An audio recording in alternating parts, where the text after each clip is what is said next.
Health packages up to 80% discount. Tirumala Diagnostics. నమస్తే, welcome to Suman TV. నేను మీ యామ్ని. ఈ 2024 సంవత్సరంలో అసలు ఈ 12 రాశుల వారికి ఏ విధంగా ఉంటుంది, ఈ విషయాలు మనకి తెలియజేయడానికి ప్రస్తుతం మనతో ఉన్నారు తొలి తెలుగు జ్యోతిష్య పండితురాలు, పంచాంగంకర్త డాక్టర్ ఈడుగంటి పద్మజారాణి గారు ఉన్నారు. వారితో మాట్లాడదాం. నమస్తే అండి. నమస్కారం. మనకి ఈ 2024లో అండి కర్కాటక రాశి వారికి అసలు ఏ విధంగా ఉంటుంది? కర్కాటక రాశి వాళ్ళకి ఈ సంవత్సరం ప్రారంభం నుంచి మే దాకా ఫలితాలు ఒక రకంగాను, మే నుంచి సంవత్సరాంతం వరకు మరొక రకంగాను. అంటే ఈ గురుగ్రహ మార్పుల వల్ల మొదటి భాగం రెండో భాగంగా తీసుకున్నట్లయితే, మొదటి భాగంలో ఈ గురుగ్రహం ప్రభావం వల్ల వృత్తిపరంగా వీళ్ళకి ఎక్కువ బాధ్యతలు, అధిక శ్రమ, వృత్తి కోసం వీళ్ళు ఎక్కువ ప్రయత్నాలు చేయడం. అంటే వృత్తిలో ఉండే వాళ్ళకేమో ఉన్న వృత్తిలో అధిక శ్రమ బాధ్యతలు ఉంటాయి. వృత్తిలో లేని వాళ్ళకి వృత్తిపరంగా వీళ్ళు ఎక్కువ దానికోసం ప్రయత్నాలు చేస్తారు సిద్ధించడానికి. ఆ రకమైన ఇదైతే ఉంటుంది. అయితే దానితో పాటుగా వీళ్ళకి మాట విలువ బాగుంటుంది, కుటుంబ సౌఖ్యం బాగుంటుంది, గౌరవం అనేది బాగుంటుంది. అలాగే వీళ్ళ మాటకి అందరూ భయపడడం అనేది, అంటే చాలా సిస్టమేటిక్గా డెసిషన్స్ తీసుకుంటూ వీళ్ళు ముందుకు పెడతారు కాబట్టి ఆ రకమైన విషయాల్లో వీళ్ళకి అనుకూలంగా ఉంటుంది. ఆర్థికమైన విషయాల్లో కూడా వీళ్ళకి అనుకూలంగా ఉంటుంది.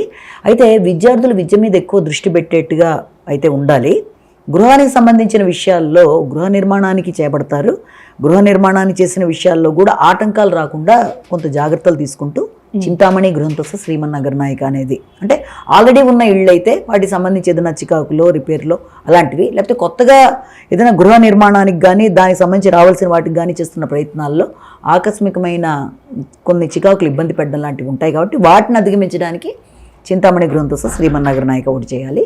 అయితే దాంతోపాటుగా వీళ్ళకి శత్రువులు వీళ్ళని ఇబ్బంది పెట్టడం, వీళ్ళ మీద విజయం సాధించడానికి వాళ్ళు ప్రయత్నాలు చేయడం, దానిలో వీళ్ళ కృషి పెంచుకుంటూ వీళ్ళు ఎక్కువ శ్రమకు గురవ్వడం, చివరికి మొత్తం మీద వాళ్ళ మీద వీళ్ళు విజయం సాధించడానికి ప్రయత్నాలు బాగుంటాయి.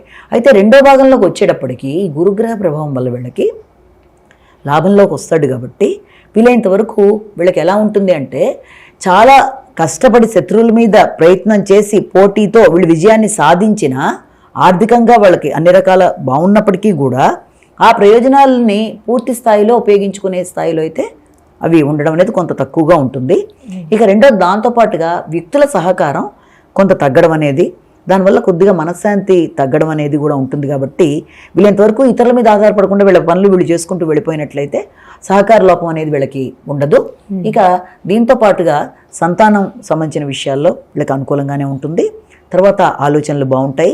ఇతరులు వీళ్ళ సలహా కోసం వీళ్ళని సంప్రదించడం లాంటివి కూడా చేస్తూ ఉంటారు. ఇక సామాజిక సంబంధాల విషయాలు వచ్చేటప్పటికీ భాగస్వామి వద్ద మీ స్వార్థపూరితమైన ఆలోచనలు ఏమన్నా ఉన్నట్లయితే దానివల్ల మీ విలువ, గౌరవం కొంతవరకు తగ్గే అవకాశాలు ఉంటాయి. కాబట్టి నిస్వార్థంగా మీరు ఆలోచనలు చేస్తూ ముందుకు వెళ్ళినట్లయితే సాంఘిక సంబంధాలు అనేవన్నీ కూడా చాలా చక్కగా ఉంటాయని అనుకోవచ్చు.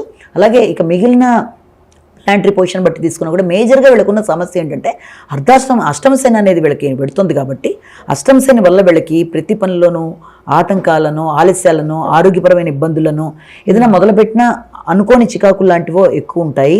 ఆకస్మిక ఖర్చులు అనేవి ఉంటాయి. దీనివల్ల వాళ్ళకి ధనం విషయంలో కానీ, ఆదాయం విషయంలో కానీ, వృత్తిలో కానీ, తర్వాత సంతానం సంబంధించిన విషయాల్లో కానీ, వీటికి సంబంధించిన విషయాల్లో కొంత ఇబ్బంది అలాంటివి ఉంటాయి. వీటిని అధిగమించడానికి శనికి సంబంధించిన జపాలు లాంటివి, అలాగే హనుమంతుడికి ఆకుపూజ చేయడం అనేది, తర్వాత దీంతో పాటుగా హనుమాన్ చాలీసా చదవడము, ఇవి కాకుండా నువ్వులు దానం చేయడం, అంటే అనేక రకాలు ఉన్నా వీళ్ళకి ఎంతవరకు అనుకూలం అలాంటివి చేసుకుంటూ ముందుకు వెళ్ళినట్లయితే ఆ సమస్యను అధిగమించవచ్చు. అంతేకాకుండా రాహుకేతువుల ప్రభావం వల్ల కూడా ఏంటంటే వీళ్ళకి ఒకళ్ళ సహకారం తీసుకోవాలని అనిపించదు, సహకారం తీసుకోవడంలో కూడా వైరాగ్యం ఉంటుంది. అలా అని చెప్పి ఎవరన్నా మధ్యలో వీళ్ళ యొక్క శ్రేయోభిలాషులు ప్రయత్నం చేసి వీళ్ళకి సహకరిస్తూ వీళ్ళకి విజయం రావడానికి వాళ్ళు సహకారం అందించి వాళ్ళు మధ్యలో కల్పించుకున్నట్లయితే వీళ్ళకి అనుకూలంగా ఉంటుంది. కానీ వీళ్ళ మటుకు వీళ్ళు అనుకూలత అనేది, అంటే ముందుకు వెళ్ళడానికి ఇష్టం చూపించారు. ప్రతి విషయం మీద వైరాగ్యమే, అంటే తోబుట్టువులతో కానీ, లేకపోతే మిత్రులతో కానీ, లేకపోతే సంఘంలో కానీ కలవడానికి వ్యక్తులతో పెద్ద ఎక్కువ ఇష్టపడకపోవడానికి అవకాశాలు ఒకటి. తర్వాత ఒకటి ఏంటంటే వీళ్ళకి ఏదైనా దూర ప్రయాణాల మీద ఆసక్తిలాగా, అలాగే దైవ సంబంధించిన విషయాలు, దేవుడి యొక్క ఉపాసనలు, నదీ స్నానాలు, ఇలాంటి వాటి మీద కూడా ఆసక్తి ఉంటుంది తప్ప ఇలాంటి వాటి మీద వాళ్ళకి, అంటే స్నేహ సంబంధాలు, వాటి మీద ఆసక్తి తగ్గిపోయి వైరాగ్య భావనలు ఉంటాయి. కాబట్టి దీన్ని కూడా అధిగమించాలి వాళ్ళు. అలానే ఈ రాశి వారికి వ్యాపారస్తులు కానీ, రాజకీయ రంగానికి సంబంధించండి అలానే స్త్రీలు వ్యవసాయం చేసుకున్న వాళ్ళకి ఈ సంవత్సరం మొత్తం అసలు ఏ విధంగా ఉంటుందండి?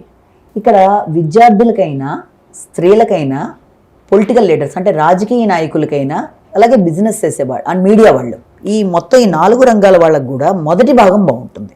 అంటే రెండో భాగం కన్నా మొదటి భాగం బాగుంటుంది. ఇక దీంతో పాటుగా ఈ బిజినెస్ పీపుల్ ఉంటారు కదా, వ్యాపారస్తులు, వ్యాపార రంగంలో ఉండే వాళ్ళకి, తర్వాత వ్యవసాయదారులకి, వీళ్ళకి రెండో భాగం అనుకూలంగా ఉంటుంది. మొదటి భాగంతో కంపేర్ చేస్తే రెండోది వీళ్ళకి చాలా వరకు అనుకూలంగా ఉంటుంది. అలానే ఈ రాశి వారికి ఏ సమయంలో జాగ్రత్త అనేది తీసుకోవాలండి? ముఖ్యంగా వీళ్ళకి ఈ శని కుజులు కలిసి వస్తున్న టైం ఒకటి ఉంది, మార్చి టు ఏప్రిల్ మధ్య సమయం. ఆ తర్వాత ఆ టైంలో వీళ్ళకి ఉన్న స్థానం బట్టి ఆరోగ్యపరంగా వీళ్ళు కొంచెం ఎక్కువ శ్రద్ధ చూపించాలి. అంటే నిర్లక్ష్యం చేయకుండా కొంచెం వీలైనంత వరకు ముందు నుంచే మెడిటేషను, ప్రాణాయామ, యోగా ఇలాంటివి చేయడం, తర్వాత శారీరక శ్రద్ధ తీసుకోవడం, అనవసరమైన వివాదాల జోలికి వెళ్ళకపోవడం, వీలైనంత ప్రశాంతంగా ఉండడం, ఇంకా వీలైతే మౌనం పాటించడం ఇలాంటివి. ఎందుకంటే ఒక పక్కన అష్టమ శని ప్రభావం కూడా ఉంది కాబట్టి ఆ సమయం ఒకటి వీళ్ళకి చాలా ముఖ్యం. ఆ తర్వాత కూడా జూన్ దాకా పెడుతున్న సమయంలో ఈ రాహువు కుజుడు కలిసిన సమయంలో కూడా వీళ్ళు తండ్రికి సంబంధించిన విషయంలో కూడా కొంత ఎక్కువ జాగ్రత్తలు తీసుకోవాలి. అంటే వీళ్ళు ఏదైనా ముఖ్యమైన కార్యక్రమాలు చేద్దాం అనుకున్నా దానికి పుణ్యబలం అనేది తగ్గుతూ, సహకారం తగ్గుతూ ఉంటుంది కాబట్టి వీళ్ళు ఎంతవరకు జాగ్రత్తలు తీసుకోవాలి. ముఖ్యంగా ఈ రాశి వాళ్ళకి పెద్దలు, గురువులు, వాళ్ళ యొక్క ఆశీస్సులు, జపాలు, వాటి బలాలతో వీళ్ళు ముందుకు పెడుతూ అనుకున్న విజయాలు సాధించడానికైతే అవకాశాలు ఉన్నాయి. అది వీళ్ళ గురించి ముఖ్యంగా మనం తెలుసుకోవాల్సింది. అంటే ఈ రాశి వారికి ఎలాంటి పరిహారం అంటూ ఉందా అండి చేయాలి ఈ సంవత్సరం మొత్తం? అట్లా అంటే ముఖ్యంగా ఏంటంటే ఒకటి అష్టమ శని ప్రభావం వల్ల శనికి సంబంధించినవి వాళ్ళు చేసుకోవడం, హనుమంతుడిది, రావి చెట్టు, ఇవి ఓకే.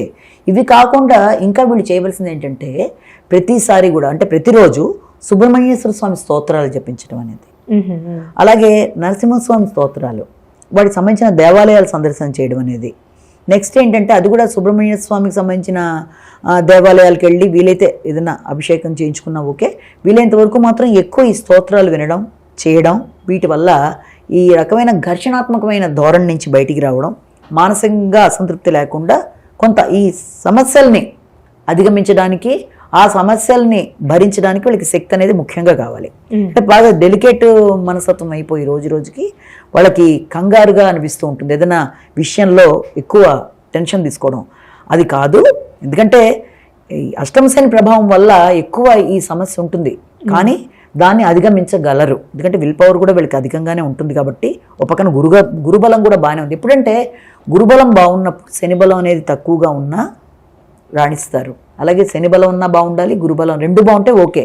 ప్రస్తుతం ఇలా ఉన్నా రేపు మే దాటిన దగ్గర నుంచి గురుబలం ఇంకా పెరుగుతుంది కాబట్టి వీలైనంత వరకు సమస్యలను వీళ్ళు అధిగమించగలుగుతారు. చాలా చక్కగా తెలియదు మేడం. ధన్యవాదాలు. నమస్కారం.